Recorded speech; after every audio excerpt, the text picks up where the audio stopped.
CBS News Middle East reporter Courtney Kealy is still with me here in Studio 57 to help understand the significance of this, because as Rami just laid out, and as you've mentioned before, the scarring is deep on both sides and beyond from this conflict alone. It is historically significant, then, that we even reached this announcement.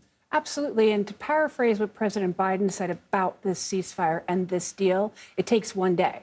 Today's day 467, and they've reached this ceasefire deal. We've heard from the Qataris. We've heard from President Biden and his administration, and we'll hear more, I expect, from President-elect Trump, especially on his rally on Sunday and after his swearing in on Monday. So we're going right into a new administration. That's a big question mark.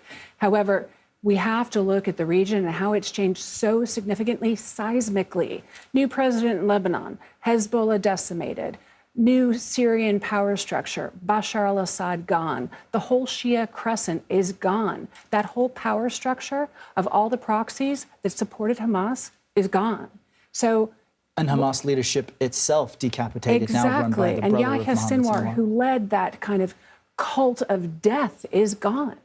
So we're moving into something that, while Hamas and the militancy and the allegiance after maybe all of your families killed and your grandparents and your cousins, maybe you'll be waving that flag, but maybe you have nothing to turn to in terms of an infrastructure or being armed up to fight on anything. And maybe when those aid trucks come in, and maybe when your kids get fed and your kids aren't dying of malnutrition, you can start rebuilding with the help of other countries that President Trump has had a good relationship in the past. Saudi Arabia, very critical, as well as the Qataris. They're ascendant, even including Turkey. So you're seeing a swift regional change that hopefully can hold this up to, that is so much more necessary than whether President Biden takes the win or President-elect Trump takes this win. It's a win to stop the carnage.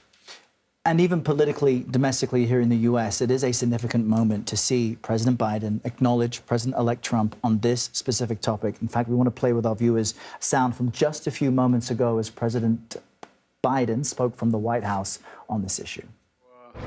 Its terms will be implemented, for the most part, by the next administration. In these past few days, we've been speaking as one team.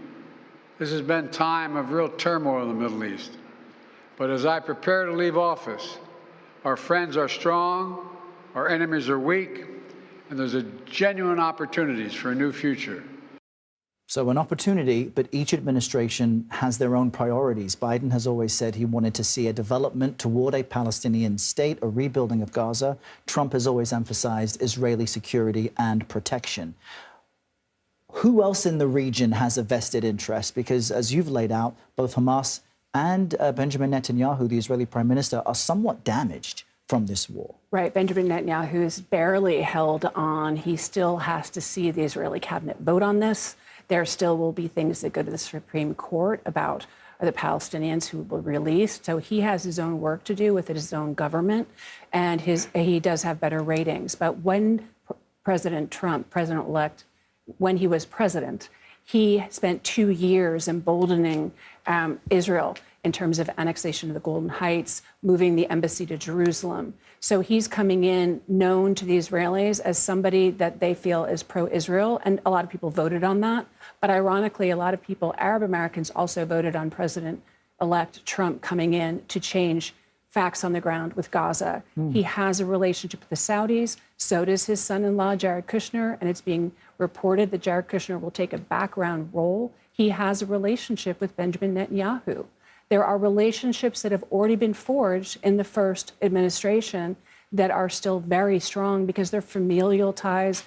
Jared Kushner is Jewish. He has a familial kind of connection with the Netanyahus.